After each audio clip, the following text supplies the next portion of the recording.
இயேசு கிறிஸ்துவின் இனிய நாமத்திலே வாழ்த்துக்கள். அன்பானவர்களே, சிலுவையை குறித்த தியானம். இந்த லெந்து நாட்களிலே பல செய்திகளை நாம் கேட்டுக்கொண்டிருக்கிறோம்.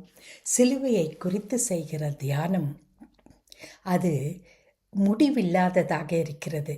ஒவ்வொரு வருடம் நாம் தியானம் செய்தாலும், தினமும் சிலுவையை குறித்து நாம் தியானம் செய்தாலும் அதற்கு முடிவே இல்லை. காரணம் என்ன தெரியுமா? நம் வாழ்க்கையில் என்ன தேவைகளெல்லாம் இருக்கிறதோ அந்த தேவைகளுக்கெல்லாம் என்ன பரிகாரம் செலுத்தப்பட வேண்டுமோ அனைத்து காரியங்களும் சிலுவையிலே செய்து முடிந்தாகிவிட்டது. அன்பானவர்களே, சிலுவையை பற்றிய செய்தி நமக்கு தேவனுடைய பலனாய் இருக்கிறதாம். இதைதான் இன்று நாம் பார்க்க இருக்கிறோம். தேவனுடைய பலனா, சிலுவை தேவனுடைய பலனா என்று யோசிப்பீர்கள் என்றால் கண்களை மூடி ஜெபிக்கலாம். தேவனே, சிலுவை என்பது தெய்வீக பலன், டிவைன் பவர். ஆண்டவரே, இந்த டிவைன் பவர், தெய்வீக பலன் எங்களுக்கு இருந்தால் எவ்வளவு நல்லது என்று நம்ம யோசிக்கிறோம் இல்லையா? கண்களை மூடி ஜெபிப்போம். எங்கள் அன்பின் பரம தகப்பனே, ஆண்டவரே, சிலுவையை குறித்த தியானம் எவ்வளவு இனிமையாக இருக்கிறது. ஆண்டவரே, சிலுவையிலே நீர் ஒரு பக்கம் பார்க்கும்போது பாடுகளும் வேதனைகளும் சொல்ல முடியாத அவமானங்களையும் நீர் சகித்திருக்கிறீர். ஆனால் அதை குறித்து நாங்கள் தியானம் செய்யும்போது அது எப்படி எங்களுக்கு பலனாக மாற முடியும்? அன்பின் தகப்பனே, பரிசுத்த ஆவியானவரே, எங்களோடு கூட இருந்து நீர் எழுதி வைத்திருக்கிற திருவசனங்களிலிருந்து இதை நாங்கள் தியானிக்கும் போது தேவன் எங்களோடு பேச வேண்டுமாறு கேட்கிறோம். இயேசு கிறிஸ்துவின் வல்லமை உள்ள நாமத்திலே கேட்டுக்கொள்கிறோம் பிதாவே, ஆமேன். அன்பானவர்களே, நமக்கு ஒரு குழப்பமான எண்ணம் இருக்கலாம். சிலுவையை குறித்து நான் யோசிப்பது எனக்கு எப்படி பலமாக இருக்கும்? தேவனுடைய பலவீனம், தேவன் பலவீனப்பட்டார். சிலுவையிலே அவருக்கு இருந்த பலத்தையெல்லாம் அவர் இழந்து விட்டார். அப்படி என்றால் இது எப்படி எனக்கு பலனாக மாற முடியும்? அப்படித்தானே யோசிக்கிறோம். அப்படின்னா பரிசுத்த ஆவியானவர் பரிசுத்தவானாகிய பவுலை கொண்டு வேத புத்தகத்தில் எழுதி வைத்த பகுதியை நான் உங்களுக்கு சொல்லுகிறேன். அதை திறந்து வைத்து கொள்ளுங்கள். 1 கொரிந்தியர் 1 அதிகாரம் வசனம் 18. 1 கொரிந்தியர் 1 அதிகாரம் வசனம் 18. 1 Corinthians 1st chapter verse 18. சிலுவையை பற்றிய செய்தி அழிந்து போகிறவர்களுக்கு மடமையே, ஆனால் மீட்பு பெறும் நமக்கோ அது கடவுளின் வல்லமை. கடவுளின் வல்லமை. இந்த இடத்துல, இந்த வசனத்தில் நீங்கள் பார்த்தீங்கன்னா, உங்கள் வேத புத்தகம் உங்கள் கையில் இருந்தால் திறந்து வைத்து கொள்ளுங்க. இல்லைன்னா நான் வாசித்த பகுதியை திரும்பி வாசிக்கிறேன். உங்கள் மனதில் அதை ஏற்றுக்கொள்ளுங்க. அதை நீங்கள் எந்த வேலை செய்து கொண்டிருந்தாலும் இதை நீங்கள் தியானம் செய்ய முடியும். சிலுவையை பற்றிய செய்தி அழிந்து போகிறவர்களுக்கு மடமை, ஆனால் மீட்பு பெறும் நமக்கோ அது கடவுளின் வல்லமை. 2 வார்த்தையை இங்கே பார்க்குறோம். மடமை, வல்லமை. Foolishness, power. இது இந்த சிலுவையை பற்றிய செய்தி. அப்படின்னா என்ன?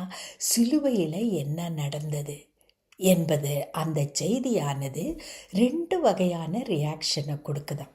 2 விதமான மக்களுக்கு 2 விதமான ரியாக்ஷனை அது கொடுக்குது. அவங்க எடுத்துக்கொள்ளுகிற விதம் 2ஆக இருக்குது. ஒன்று, சிலருக்கு அது மடமையாக தெரிகிறது. நமக்கோன்னு சொல்லும்போது நம்மை அந்த கூட்டத்திலிருந்து வேறுபடுத்தி காட்டுகிறார். நமக்கோ என்ற ஏகாரத்தை போட்டு நமக்கோ அது என்ன செய்தான்? வல்லமையாக இருக்கிறது. என்ன வல்லமையா? கடவுளுடைய வல்லமை, தேவனுடைய வல்லமை. சிலுவை ஒருத்தருக்கு மடமையும் இன்னொருத்தருக்கு வல்லமையுமா மாறுதுன்னா அதனோட அர்த்தம் என்னன்னா, 2 வகையான மக்களை இங்கே பார்க்குறோம். ஒரு கூட்டத்தில் நம்ம இல்லை, பிரித்து எடுத்துட்டார். அந்த கூட்டம் எது? ஒரு கூட்டம் அழிந்து போகிறவர்கள். யார் அழிந்து போகிறவர்கள்? சிலுவையின் செய்தியை விசுவாசிக்காதவர்கள். சிலுவையின் செய்தியை நான் விசுவாசிக்காமல் போகும்போது அது எனக்கு எப்படி போயிடுது? ஃபூலிஷ்னஸ், மடமையாக இருக்குது. அதனால தான் அன்பானவர்களே, சிலுவையின் செய்தியை விசுவாசிக்கிற நம்ம பார்த்து மற்றவங்க என்ன சொல்கிறாங்க தெரியுமா? பைத்தியக்காரர்கள். சில முக்கியமான தீர்மானங்களை நம்ம எடுப்போம். உலகம் அந்த தீர்மானத்தை பார்த்துட்டு இவங்க என்ன இவ்வளோ மடமையாக இருக்கிறாங்களே, இப்படிப்பட்ட தீர்மானங்களை எல்லாம் எடுக்கிறாங்களேன்ட்டு அவங்க யோசிக்க வைக்கும் இல்லையா? சிலுவையை பற்றிய செய்தி, சிலுவையின் செய்தி என்னன்னா நம்ம பார்க்க போகிறோம் இந்த வருகிற நாட்களில். ஆண்டவரே, சிலுவையின் செய்தி என்னன்னு எங்களுக்கு சொல்லுங்கள். இன்றைக்கி அதுக்கு இன்ட்ரடக்ஷனை பார்க்கும்போது அது 2 விதமான மக்களுக்கு 2 விதமான காரியத்தை, வெளிப்பாட்டை கொடுக்கிறது. அப்போ அழிந்து போகிறவர்கள் அவர்கள் யாரு? இந்த சிலுவையை பற்றிய செய்தி இருக்குது இல்லையா, அதை விசுவாசிக்காதவர்கள்.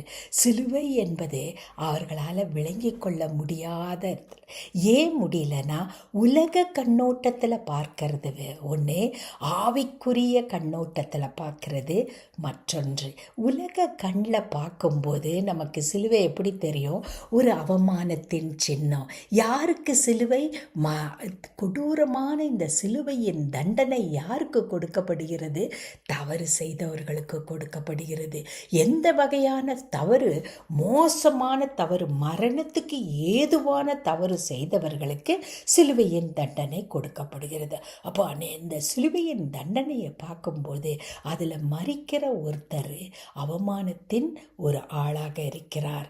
பயங்கரமான ஒரு துரோகத்தை இந்த உலகத்துக்கு செய்து அவர் உலகத்தில் வாழக்கூடாது, உலகம் அவர் இல்லை என்றால் நல்ல வகையில் இயங்கும் என்ற எண்ணத்தோடு அவரை உலகத்திலிருந்து அழித்து விடுகிறார்கள். இதுதான் சிலுவை உலக பிரகாரமாக பார்க்கும்போது.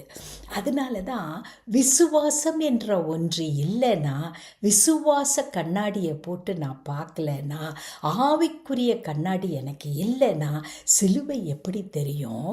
மடமையாய் தெரியும். இன்றைக்கும் பாருங்க, அநேகர் சொல்கிறாரு, அவர் என்ன அங்கே உடுப்பே இல்லாமல் சிலுவையில் தொங்கிட்டு இருக்கிறாரு, அவர் நமக்கு ஏதாவது செய்ய முடியுமா? அவரே ஒன்றும் இல்லாமல் இருக்கும்போது அவர் நமக்கு என்ன செய்ய முடியும்னு கேட்குறாங்க. ஆனால் இந்த இடத்துல பாருங்கள், பரிசுத்தவானாகிய பவுல் எவ்வளவு அழகாக நம்மை பிரித்து விடுகிறார். ஆனாலும் சொல்கிறாரு, அடுத்தது நமக்கோ, நாம் என்ன செய்கிறோமா? விசுவாச கண்ணோட்டத்தில் பார்க்கிறோம். விசுவாச கண்ணாடியை போட்டுட்டு நீ பார்த்தீன்னா அது ஒரு மீட்பு கொடுக்கிறதாக இருக்கிறது. சிலுவை எதை கொடுக்கிறது? எனக்கும் உங்களுக்கும் ஒரு மீட்பை கொடுக்கிறது. அந்த மீட்பை நான் பெற்றுக்கொள்ளும் போது தேவனுடைய வல்லமையை பெற்றுக்கொள்கிறேன். என்னைக்கு என்னுடைய பாவம் என்னை அழுத்துகிறதோ, எனக்கு என்ன நடக்குது? எனக்கு வல்லமை இல்லாமல் போகிறது. பாவம், ஐயோ நான் பாவம் செய்யக்கூடாதுன்னு நினைக்கிறேன், இந்த பாவத்தை செய்துவிட்டேன், இந்த பாவத்திலிருந்து எனக்கு பரிகாரமே இல்லையா? பரிகாரம்தான் சிலுவை. நீ விசுவாசத்தோடு பார்க்கும்போது நாம் செய்த பாவம் எந்த இடத்துல தொடங்குனது? ஆதாம் காலத்தில் மீறின அந்த பாவம் இன்றும் ஓடிக்கொண்டே இருக்கிறது அல்லவா? அந்த பாவத்திற்கு பரிகாரமாக ஒன்று தான் இருக்கிறது, அதுதான் சிலுவை. சிலுவை என்ன செய்து பலிபீடமாக மாறிவிடுகிறது. சிலுவை பலிபீடமாக மாறி அந்த பலிபீடத்தில் யார் மரிக்கிறா? குற்றம் செய்யாத இயேசு கிறிஸ்து, எந்த பாவமும் அறியாத இயேசு கிறிஸ்து நான் மரிக்க வேண்டிய இடத்துல அவர் மரித்து விடுகிறார். அதுதான் சொல்கிறோம், என்னுடைய இடத்தை அவர் எடுத்துக்கொண்டார். அப்போது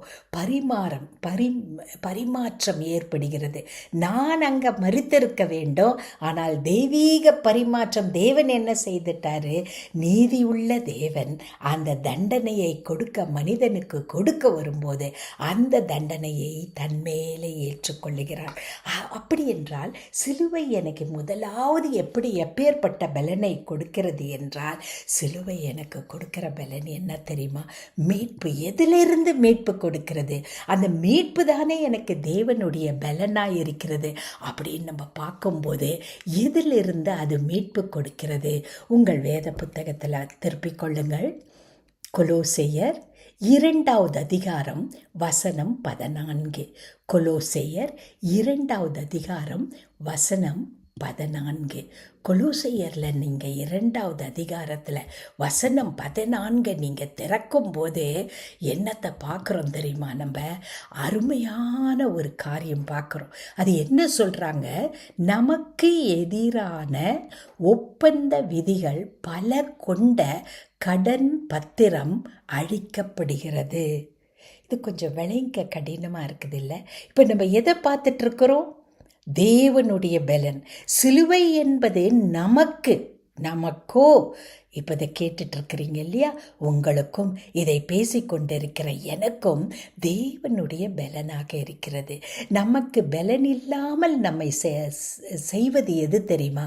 நம்முடைய பாவங்கள். ஆண்டவரே, எனக்கு பலனற்று போகிறதப்பா, இந்த பாவத்தை செய்து விட்டேனே என்று நொந்து கொண்டு பாவத்திலிருந்து விடுதலை கிடைக்காதா, எனக்கு ஒரு பரிகாரம் இல்லையா என்று அங்கலாய்த்து கொண்டு இருப்போம் என்றால் என்று நாம் மீட்கப்படுகிறோம். எதிலிருந்து? பாவத்திலிருந்து. இப்போ அதை பற்றி நம்ம பேசிட்டு இருக்கிறோம். இந்த 14வது வசனத்தில் முதல் துவக்கத்தில் ஒரு காரியம் எழுத்து வருகிறது, ஒரு லைன் என்ன வருகிறது? நமக்கு எதிரான ஒப்பந்த விதிகள் பல கொண்ட கடன் பத்திரம். அப்படின்னா என்ன தெரியுமா? இன்னும் ஒரு இதில் பார்த்தீங்கன்னா கையெழுத்து, நமக்கு எதிரான கையெழுத்து. ஏதோ ஒரு கோர்ட்டில் இருக்கிறோன்னு வைங்க, ஏதோ ஒரு தவறு செய்துட்டு அந்த தவறுக்கு நமக்கு எதிராக ஒரு கோர்ட் ஆர்டர் எழுதி வச்சிருக்கிறாங்கன்னு வைங்க. எழுதி வைத்திருக்கிற அந்த கோர்ட் ஆர்டரை இங்கே கடன் பற்றோம். நான் கடன் பட்டவனாகி விட்டேன், பாவம் செய்ததினாலே நான் மரித்து கொண்டிருக்கிறேன், நான் கடன் பட்டு விட்டேன். யாரு? என்னை உருவாக்கிய தேவனுக்கு நான் கடன் பட்டுட்டேன். அது எது? அது எப்படி நிற்குதான்? நமக்கு எதிராக நிற்கிறது எது? நம்முடைய பாவங்கள். தேவனுக்கு விரோதமாய் செய்யப்பட்ட அனைத்து பாவங்களும் நமக்கு விரோதமாய் இருக்கிறது. இப்படி நின்று கொண்டிருக்கிற இந்த பாவங்களை அவர் என்ன செய்துட்டார்? சிலுவையிலே ஆணி அடித்து அறவே ஒழித்து விட்டார். என்ன அழகான வார்த்தை பாருங்க. எப்படி ஒழிக்கிறாராம்? அறவே ஒழித்து விட்டார். Completely destroyed. It is completely cancelled. இது எதனால் முடியும்? சிலுவையினால் மட்டும்தான் முடியும். சிலுவையிலே இயேசு கிறிஸ்து சிந்திய ரத்தம். எப்போ ரத்தம் சிந்தப்படுகிறது? அவர் கை கால்களிலே ஆணி அடிக்கும் போது. இந்த ஆணி எங்க அடிக்கப்பட்டதா? ஆவிக்குரிய கண்களில் நீ பார்க்கும்போது இந்த ஆணி சிலுவையிலே அவர் கை கால்களில் அடிக்கப்படல. அந்த சிலுவையில் அவர் கை கால்களை நம்ம கண்ணில், சரீர கண்ணில் பார்க்குறோம். ஆவிக்குரிய கண்களில் நீயும் நானும் பார்க்கும்போது அது எங்கே அடிக்கப்பட்டது? என்னுடைய பாவத்தில். கோபப்படுறேன் இல்லையா? அந்த பாவத்தில். பெருமைப்படுகிறேன் அல்லவா? அந்த பாவத்தில். இல்லை, இன்னும் ஆழமாய் சொல்ல வேண்டுமென்றால் கொலை என்றாலும் விபச்சாரம் என்றாலும் தேவனுக்கு கொடுக்க வேண்டிய இடத்தை கொடாமல் இருந்தாலும் எந்த வகையான பாவம் என்றாலும் பொறுமை இல்லையா? எந்த வகையான பாவம், நேமிட். அதுதான் எந்த பாவம், நீ எந்த பாவத்தின் பெயரையும் சொல்லி அந்த பாவம் உனக்கு it is being cleansed and cancelled. அப்படி என்றால் நீ அந்த பாவத்திற்கு மன்னிப்பை மட்டும் பெறவில்லை, அந்த பாவத்தை உனக்கு ஆணி அடித்ததினால் அந்த ஆணி அடித்த இடத்திலிருந்து ரத்தம் பீரிட்டு வந்தது. ரத்தம் சிந்துதல் இல்லாமல் பாவம் மன்னிப்பு இல்லை என்று சொன்ன தேவன் அது நீதிக்கு அடிபணிந்து அந்த பாவம் நம்முடைய வாழ்க்கையிலிருந்து நீக்கப்படுகிறது. அது மட்டுமா? அது நீக்கப்படுவது மட்டும் இல்லைம்மா, அறவே ஒழித்து விட்டார். அப்படின்னா என்ன அர்த்தம் தெரியுங்களா?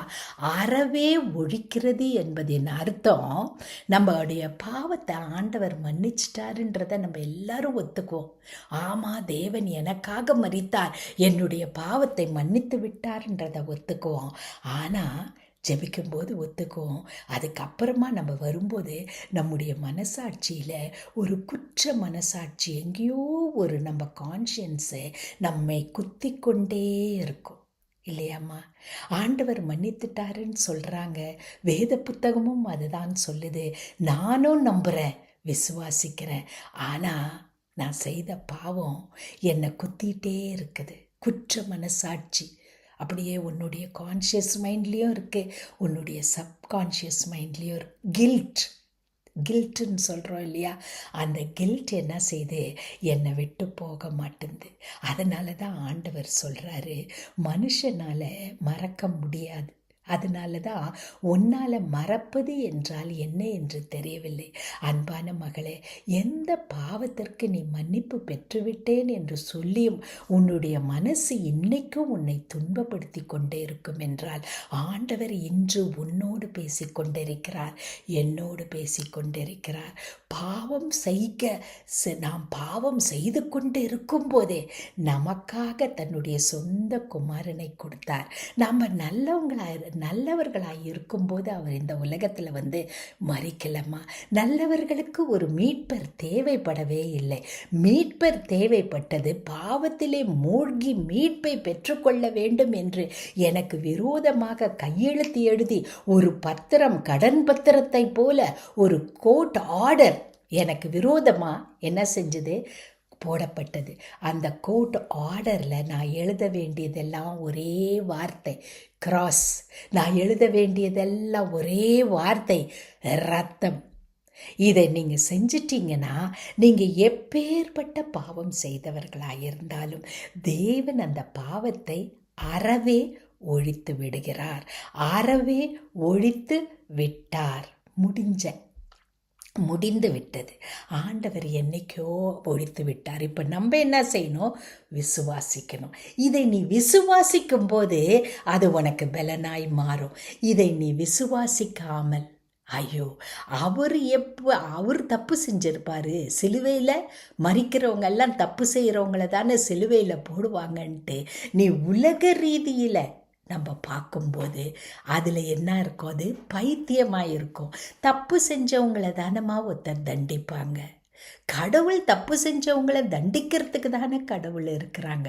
இப்படியெல்லாம் கேட்டிருக்கிறோம் இல்லையா? கடவுள் தப்பு செய்தவர்களுக்கு தண்டனை கொடுப்பதற்காக இல்லை, தப்பு செய்தவர்களுக்கு மன்னிப்பு கொடுப்பதற்காக.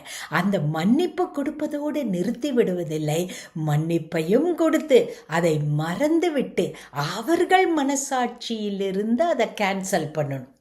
இப்போ ஆண்டவர் அதை செய்துட்டார், மன்னிப்பை கொடுத்து விட்டார். நம்முடைய மனசாட்சியிலிருந்து நமக்கு கேன்சல் பண்ணணும்னா நம்ம என்ன செய்யணும்?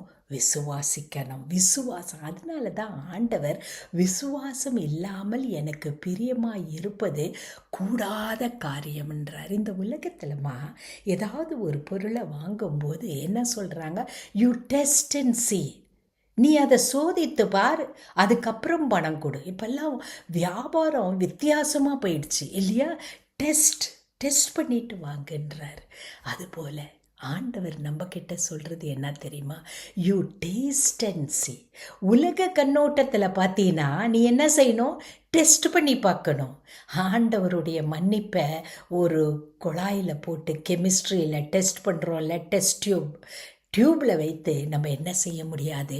டெஸ்ட் பண்ண முடியாது. ஆனால் அதை என்ன செய்ய முடியும்? ருசித்து பார்க்க முடியும். கர்த்தர் நல்லவர் என்பதை ருசித்து பாருங்கள். ஏன் கர்த்தர் நல்லவர் தெரியுமா? உன் பாவத்தை எல்லாம் எடுத்து, உன் பாவத்தை எல்லாத்துக்காக சிலுவையில் அவர் அறையுண்டார் அல்லவா? அவர் ஆணி அடிக்கப்பட்டது. எங்கே அடிக்கப்பட்டது? அந்த ஆணியோட நீளத்தை பார்க்குறோம், அந்த ஆணியுடைய அகலத்தை பார்க்குறோம், பயங்கரமாக இருக்கிறது அந்த ஆணியை பார்க்கும்போது இல்லையா?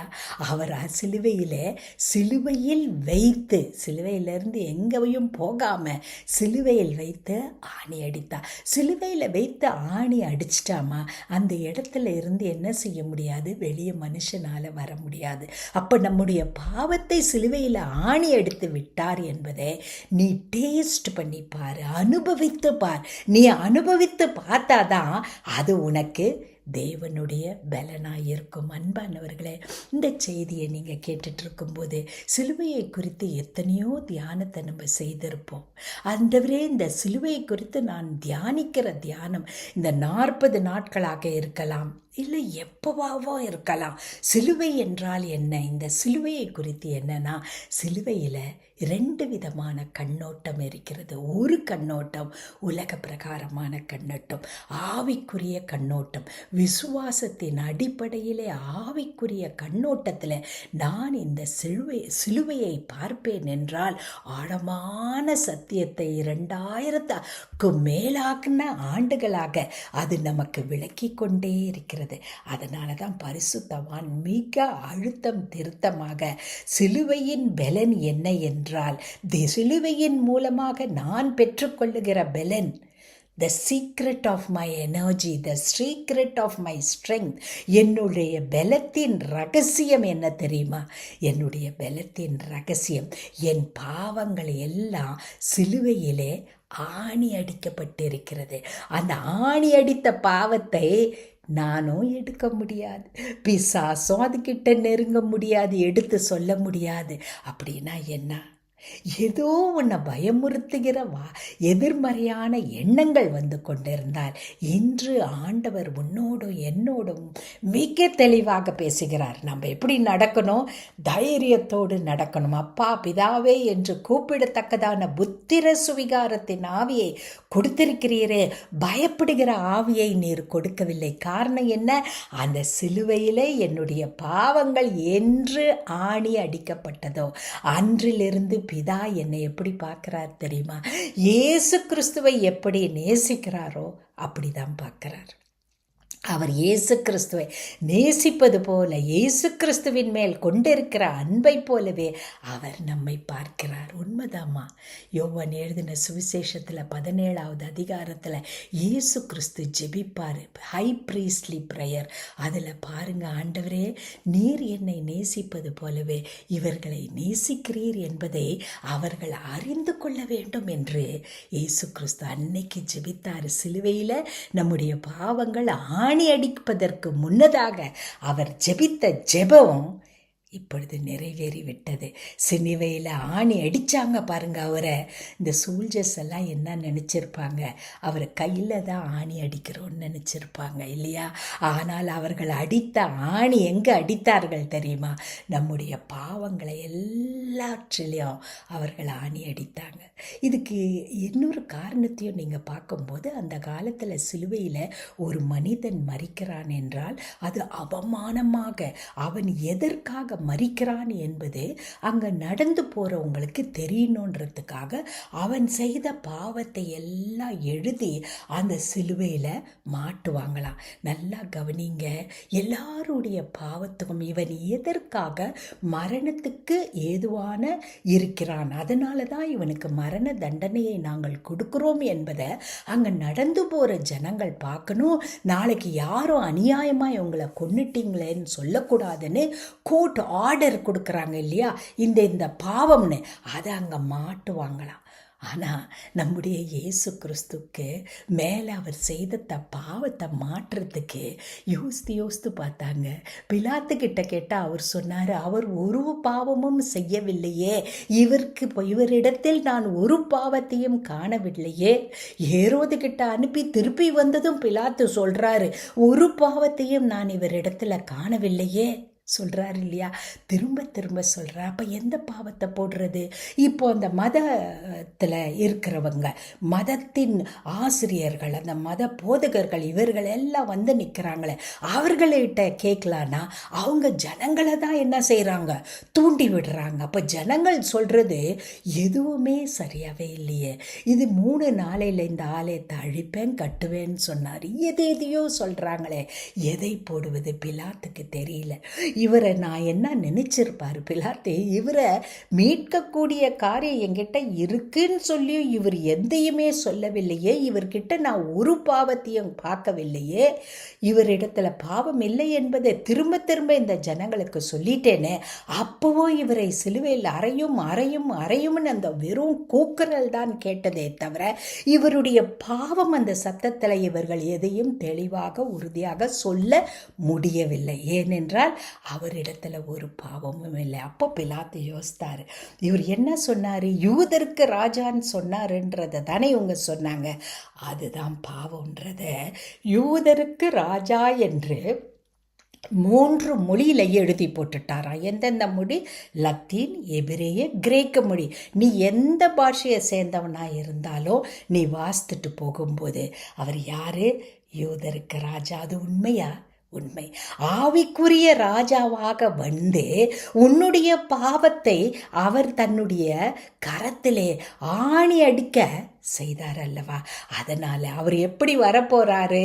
ராஜாதி ராஜாவாக, இந்த உலகத்தின் ராஜாவாக அவர் வரப்போகிறார் என்ற அந்த தீர்க்க தரிசனம் நிறைவேறத்தக்கதாக யூதருக்கு ராஜா என்று எழுதி போட்டுட்டார்.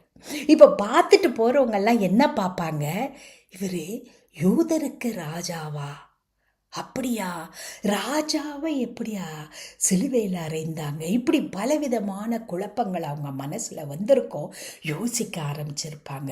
அப்போ ராஜா என்றால், யூதருக்கு ராஜா என்றால் ஆட்சி செய்வதற்கு இவர் திரும்பி வரக்கூடுமா? யோசிச்சாங்க. அவங்க யோசித்ததே 3 நாளில் நிறைவேறிச்சு. உயிரோடு எந்திரிச்சு வந்தாங்க இல்லையா? இன்னும் ஆழமாக அவர்களை யோசிக்க தூண்டியிருக்க வாய்ப்பு இருக்கும். அன்பானவர்களே, ஆண்டவர் சிலுவையில் நமக்கு தேவ பலனாக மாற என்ன செய்தார்? உன்னுடைய பாவம், எந்த பாவெல்லாம் உனக்கு மனசில் வருதோ அந்த பாவத்துக்கு எல்லாம் ஏற்கனவே ஆணி வைத்து அடித்தாகிவிட்டது. எனவே அந்த பாவெல்லாம் என்ன தெரியுமா? ஒரு கடன் பத்திரத்தை போல. ஒரு கடன் வாங்கியிருந்தா பெரிய தொகையை நம்ம அங்கே வாங்கியிருந்தாலும் அதை நம்ம கிட்ட கொண்டு வரும்போது, நான் தான் கடன் கொடுத்தவனாக இருந்தா பெய்ட் இன் ஃபுல்லுன்னு நான் எழுதிடுறேன் இல்லையா? அப்படி எழுதிட்டேன்னா என்ன ஆகிடும்? அந்த கடன் பத்திரத்துக்கு மதிப்பில்லாமல் போயிடும். அதே மாதிரி தான் ஆண்டவர் ஒரு வார்த்தை சொன்னார் பாருங்க சிலுவையில். என்ன சொன்னார்? முடிந்தது. டெட்டலஸ்டா, முடிந்தது. என்ன முடிந்தது? உன் பாவங்களுக்கு மன்னிப்பு செலுத்தி ஆகிவிட்டது. உன் பாவத்திற்கு பரிகாரம் செலுத்தி ஆகிவிட்டது. நீ எதிலெல்லாம் பலன் இல்லாமல் போகிறதே ஆண்டவரே நீ யோசிக்கிறியோ, நீ யோசித்துக்கோ. உன்னுடைய பாவத்திற்கு, உன்னுடைய கில்ட்டுக்கு, உன்னுடைய குற்ற மனசாட்சிக்கு பரிகாரம் செலுத்தி முடிந்தாகிவிட்டது. எனவே என்னுடைய பாவம் அழிக்கப்பட்டது, அறவே அழிக்கப்பட்டது. சொல்றீங்களா? உங்க மனசுக்குள்ள சொல்லிக்கோங்க. ஆண்டவரே, என்னுடைய பாவத்தை நீர் அழித்தீர், என்னுடைய பாவத்தை அறவே அழித்தீர். அப்படி என்றால் என் பாவத்தை அழிச்சிங்க, என் பாவத்தின் நினைவையும் அழித்து விட்டீர்கள். யார் மனசுல? ஆண்டவருடைய மனசுல மட்டும் இல்லை, என்னுடைய மனதிலிருந்தும் பாவத்தின் நினைவை முழுவதுமாய் அடித்து விட்டேன். அப்படியே யோசித்து பாருங்களேன். ஒரு 30 செகண்ட் கண்ணை மூடி இதை பேசிகிட்டு இருக்கும்போதே நான் யோசிக்கிறேன், ஆண்டவரே, என் பாவத்தை மன்னித்தவர் மட்டுமல்ல, என் பாவத்தின் நினைவை என்னுடைய மனதிலிருந்து அழித்து விட்டீங்களாப்பா. எனக்காக சிலுவையில் இந்த பாவத்தின் மீது ஆணி அடிக்கும்போது உம்முடைய கரத்தில் அதை ஏற்றுக்கொண்டீங்களப்பா. என்கிட்ட தான் ஆணி அடிக்க வந்தாங்க, ஆனால் நீங்கள் என்ன செஞ்சிட்டீங்க? என் கரத்துக்கு முன்னால் உம்முடைய கரத்தை நீட்டி விட்டீங்க. என் தலையில் தான் முள்முடி சூட வந்தாங்க சுவாமி, அதற்கு முன்னால் உம்முடைய தலையை எனக்கு முன்னால் நீட்டிட்டீங்க. ஆண்டவரே, சிலுவையில் என்னதான் அரைஞ்சிருக்கணும்ப்பா, ஆனால் எனக்கு முன்னால் அந்த சிலுவையில் நீங்கள் வந்து நின்றுட்டீங்கப்பா. உமக்கு நன்றி. என் பாவத்தை மன்னித்ததோடு என் பாவத்தின் நினைவை என்னிலிருந்து அகற்றி விட்டீங்களே. இன்னைக்கு நான் தைரியமாக நடக்க கிருபை செய்திருக்கிறீரே. இது என்னுடைய பலன் ஆண்டவரே, என்னுடைய பலன் ஆண்டவரே. இதை நீர் எனக்காக செய்ததற்காக நன்றி அப்பா, நன்றி நன்றி நன்றி. இயேசு கிறிஸ்துவின் மூலமே கேட்டுக்கொள்கிறோம். ஆமேன், ஆமேன்.